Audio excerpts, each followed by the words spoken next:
Welcome back to Money Mechanics. Let us make your money work harder than you do. In the spring of 2021, one man quietly controlled more than $160 billion of stock.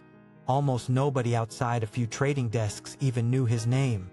No single regulator saw the full picture, and most of the banks lending him money had no real idea how big he had become. Then, over roughly 10 days, all of it vanished, and it dragged billion-dollar pieces of Wall Street down with it. His name was Bill Hwang. In late March 2021, he personally lost about $20 billion in roughly 10 days. That has been described as the fastest single loss by any individual in the history of finance. To put that in scale, it is $20 billion evaporating in the time it takes to plan a vacation. So how does one man build a fortune that size and then erase it almost entirely in secret? Bill Hwang was born in South Korea, the son of a pastor. He was a devout Christian, and by most accounts a quiet and humble man. He gave away millions of dollars through his Grace and Mercy Foundation. He funded churches, scholarships, and Christian charities around the world. This was not a flashy villain in a penthouse. Publicly, he was almost completely unknown. To understand this collapse, you first have to understand how good he actually was. Because this story does not work if he was just some reckless amateur getting lucky. He was the opposite. He was elite. That is what makes the ending so unsettling. Hwang trained under Julian Robertson at Tiger Management, one of the most legendary hedge funds ever. Robertson's star proteges became known across Wall Street as the Tiger Cubs. Robertson personally staked Hwang with about $25 million to launch his own fund. That fund was called Tiger Asia, and it focused on Asian markets. Tiger Asia grew to over $5 billion in assets. The man was genuinely, provably skilled. But talent and temptation often travel together. In 2012, Tiger Asia pleaded guilty to wire fraud. The case was tied to trading Hong Kong stocks using confidential inside information. Hwang settled the related charges with the SEC. He was effectively pushed out of managing other people's money on Wall Street. For a man of deep faith and public generosity, it was a stunning fall. So he went looking for a structure with almost no outside oversight at all. And he found a loophole that was hiding in plain sight. The kind of structure that answers to almost nobody. It is called a family office. Hwang reopened his operation under a new name, Archegos Capital Management. Archegos was a family office, which means it managed only his own personal money. Because it took no money from outside investors, it faced far lighter disclosure rules.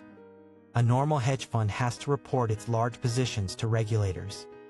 A private family office, in many cases, simply does not. The guardrails that quietly watch everyone else were, for him, not watching at all. But secrecy alone does not build a $160 billion position. For that, he needed one very specific and very powerful tool. A tool that could quietly turn $36 billion into a far bigger bet. A tool almost no one on the outside would ever see. Instead of buying shares directly, Archegos used something called total return swaps. In a swap, the bank goes out and buys and holds the actual stock. Archegos then simply collects the gains or pays for the losses on paper. On the public record, it was the bank that owned the shares, not Hwang. This let him stay below the 5% ownership line that forces public disclosure. His real positions were nearly invisible to the public and to regulators alike. You might ask why the banks agreed to all of this. The answer is simple. These swaps were extremely profitable for them. Archegos paid large fees and interest on all of that borrowed money. For each bank, Hwang looked like a hugely lucrative client to keep happy. So they competed with each other to lend him even more. Each one assumed the others were being just as careful as they were. Now add the second ingredient. This is the one that turns a large bet into an outright bomb. Leverage. Archegos managed roughly $36 billion of its own money.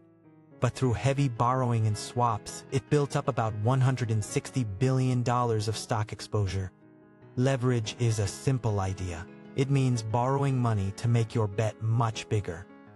It multiplies your gains and your losses by the exact same amount. When the market rises, you look like an absolute genius. When it turns against you, it turns on everything you own all at once. So now we have secrecy and we have leverage. Now for the third and final ingredient. Concentration. Hwang did not spread his money across hundreds of different stocks.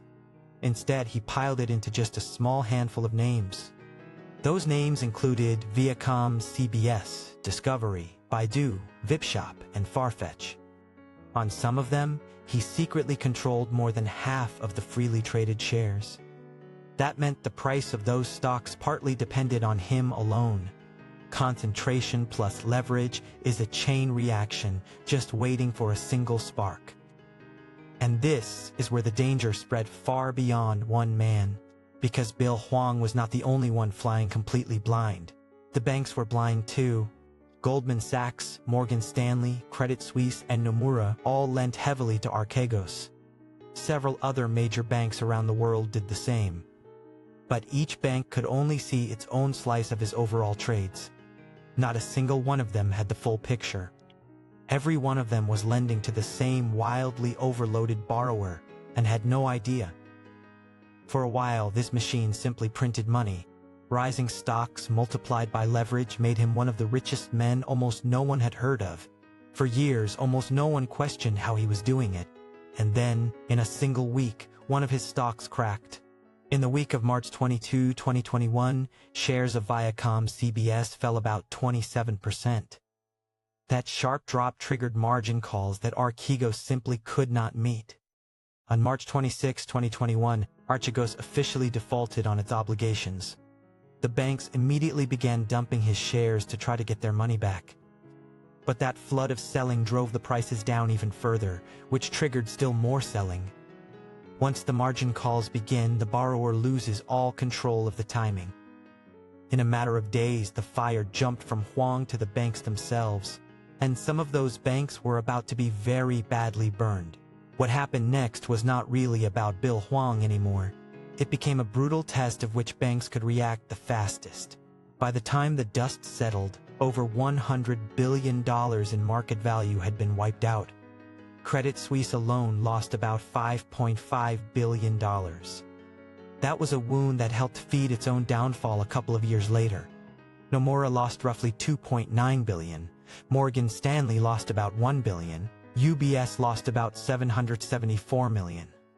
In total, the reported bank losses climbed to well above $10 billion. But the banks that moved fastest, like Goldman Sachs and Deutsche Bank, escaped nearly unscathed. Speed and clarity turned out to be the only real defense. The market moved on quickly, but the reckoning for Hwang took years. In July 2024, Bill Hwang was convicted on 10 criminal counts. They included wire fraud, securities fraud, and market manipulation. In November 2024, he was sentenced to 18 years in prison.